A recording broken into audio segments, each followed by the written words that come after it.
본문 말씀을 통해서 믿음의 힘이란 제목으로 하나님의 말씀을 증거하겠습니다. 평상시보다 오늘 중고등부 학생들이 이렇게 많이 나왔는데 빈자리가 좀 있어서 좀 미안한 마음이 있습니다. 그 학생 중에 성이 정씨요, 이름이 겨운이라는 학생이 있었습니다. 정겨운이라는 이름이었는데요. 그 이름이 참 부르기도 좋고 듣기도 좋고, 그런데 그 학생이 지도를 잘 받지 않아가지고 그 담당하던 분이 굉장히 힘들어했습니다. 그래서 그 학생 이름 부를 때 성을 정해서 힘으로 바꿔가지고 힘겨운이라고 그랬던 기억이 나는데요. 힘이 드는 것과 힘이 되는 것은 다른 겁니다. 운동을 하려고 운동기구를 집에 들여놔도 그것이 제대로 사용하지 않으면 힘이 되는 게 아니고 짐이 되는 거죠. 우리 이 땅에 살아가면서 우리 인생에 무거운 짐이 있을 때 그 짐을 힘으로 바꿔나가는 것, 이것이 또한 지혜가 될 것입니다. 그 힘듦에서 힘됨으로의 변화가 무엇으로 가능할까? 그게 바로 믿음의 힘으로 가능하다는 겁니다. 우리 가운데 참된 믿음이 있을 때 그 믿음은 우리 약한 것을 강하게도 할 수 있고, 또한 짐이 되는 것도 힘으로 변화시킬 수 있겠는데, 이러한 힘을 얻을 수 있는 믿음이라고 하는 것, 어떠한 믿음이 우리 인생의 가운데서 힘으로 전환될 수 있을 것인가? 오늘 본문 말씀을 통해 살펴보게 되면, 먼저는 없어도 충분하다는 믿음이 있어야 됩니다. 없어도 충분하다라고 하는 것은 사람들이 생각하고 간구하는 바, 꼭 있어야 된다 라고 하는 그러한 세상의 것들에 대하여 우리는 그거 없어도 충분하다라고 하는 그러한 믿음이 우리 삶 가운데 믿음의 힘을 준다는 겁니다. 오늘 본문에 한 성전 미문에 앉아 구걸하던 사람의 이야기입니다. 사람들이 지나고 그 길에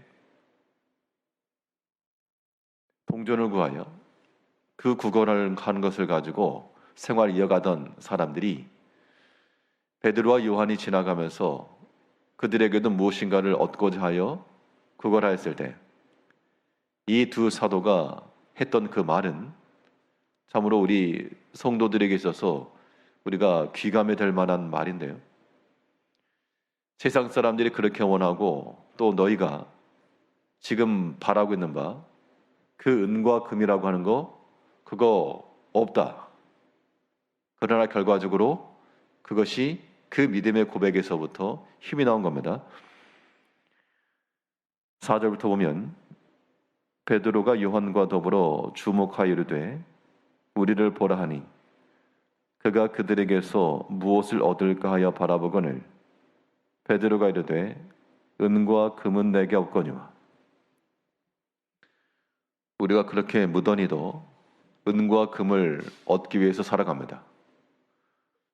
다른 거 없어도 좋으니 은과 금이 내게 풍성했으면 좋겠다 라고 하는 그런 생각들을 다들 가질 법한 한데요. 그런 마음은 그 은과 금이라고 하는 것이 결국 우리 마음을 짓누르는 짐이 되는 겁니다. 필요하긴 한데, 은과 금이 필요하긴 한데 그것이 우리 인생에 있어서 모든 것이 되어버리게 되면 그것은 참 무거운 짐으로 살아갈 수밖에 없습니다. 우리에게 힘이 되는 믿음이라고 하는 것은 필요하긴 하나 또한 없어도 충분하다라고 하는 그러한 믿음들이 우리 가운데 기본 전제가 되어야 되겠습니다. 없어도 충분하다라고 하는 것은 그것이 우리 가운데 필수적인 요소라 해도요. 또한 다른 길을 우리는 믿겠다는 겁니다. 실제로 우리가 살아가면서 은과 금이 필요하죠. 그러나 우리 믿음의 성도들에게 있어서 그게 전부이면 믿음의 힘이 안 나는 겁니다. 왜냐하면 줄 게 없으니까. 지금 이 구걸하는 사람에게 무엇인가 줄 수가 없다는 겁니다. 우리가 그리스도 예수를 믿는다라고 말하면서도 우리가 소유하려고 하는 것이 은과 금뿐이라 그러면 그것은 힘겨운 겁니다. 하나님께서 우리를 바라보실 때 오랫동안 믿었노라 혹은 십수년간의 수십 년간의 믿음의 연수를 자랑하지만 결국 하나님께서 우리의 믿음을 보시고 정겨워하시는 게 아니라 숱한 연수 동안 주를 아노라 말하면서도 결국에는 은과 금을 추구하는 너희를 보니 하나님 마음이 심히 힘겹다. 그렇게 판단하실 수도 있으니 이제 우리가 마음속에 이르기를 우리에게 필요한 것이 있으나 없을지라도 하나님께는 충분히 가능함이다 라고 하는 것을 믿고 나아갈 때 우리 삶 가운데 믿음의 힘이 주어질 수 있는 겁니다. 그럼 없는데 어떻게 할까? 없는 것으로만 가능하지 않고 또한 있는 것으로 충분하다라고 하는, 있으면 충분하다라고 하는 그 믿음이 우리 가운데 동시에 작용해야 됩니다. 은과 금은 없지만 무엇이 있어야 될까? 오늘 두 사도가 말하는 것은 그리스도 예수의 이름으로 걸으라. 그 예수의 이름을 너희에게 주겠다. 이렇게 말했습니다. 은과 금은 내게 없지만 우리에게 있는 것으로 너희에게 준다. 곧 그리스도 예수 이름으로 걸어라 했는데요.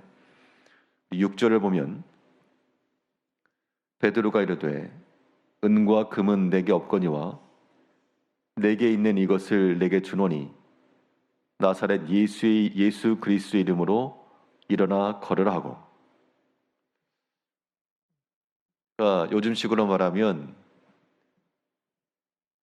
젊은 세대들이 유명 연예인들이나 그런 사람들 보면서 뭐 노래를 잘한다 할지 춤을 잘 춘다 할지 멋있다라고 생각하는 경우도 있을 겁니다.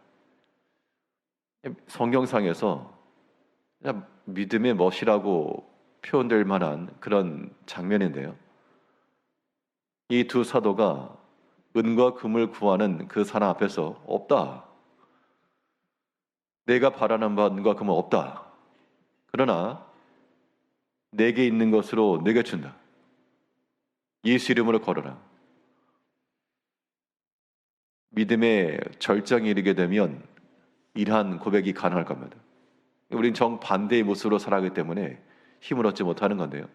이렇게 해서 예수 이름으로 거론하니까 7절에서 오른손을 잡아 일으키니 발과 발목이 곧 힘을 얻고. 이러한 기적 역사가 매번 매 순간 일어난 것은 아니었으나 그 당시 이 베드로와 이 요한 이 두 사도를 통해서 나타난 것은 이 믿음의 힘이라고 하는 것은 실제요. 또한 얼마든지 믿음 안에서 이러한 류의 힘을 얻을 수 있다라고 하는 것을 보여주는 겁니다. 그동안 일어서지 못하였고 걷지 못하였고 뛰지 못하였으나 은과 금을 구하며 살아갔으나 그의 삶이 이제는 거기서 돌이켜서 그리스도 예수의 삶으로 살았고요. 예수의 이름으로 거론을 한 것은 예수의 이름이라고 하는 것은 실체입니다. 실체. 누군가 이름을 부른다라고 하는 것은 그 존재를 의미하는 것인데 내가 은과 금은 얻지만 내게 있는 것, 곧 그리스도 예수의 이름으로, 즉 예수의 이름을 지녔다는 것은 그 믿음의 고백을 가지고 산 거죠. 우리 매 순간마다 우리가 믿음으로 사노를 하면서도 여전히 세상의 것으로 그것을 추구하며 사는 것이 아니라 우리 마음속에, 우리 모든 행실 속에 항상 그리스도 예수가 함께 계시며 하나님을 향한 기대와 소망이 있으며 그래서 다른 것 없어도 부족해도 충분하다라고 하는 그 믿음과 더불어 주께서 우리와 함께 하시면 또한 충분하다라고 하는 이러한 모든 믿음이 우리 가운데 있을 때 약하던 것들이 곧 힘을 얻고 우리의 모든 삶 가운데서, 인생의 삶 가운데서 우리가 추구하는 바, 세상의 것이 부족할지라도 그리스도 예수 안에서 충분하다라고 하는 이 믿음을 가지고 또한 그 믿음을 소유하면서 모든 약함이 있을 때마다 힘으로 전환시켜 믿음 안에서의 힘을 소유하며 살아가시는 우리 모든 성도들과 또 학생들 되길 바라겠습니다. 기도하겠습니다.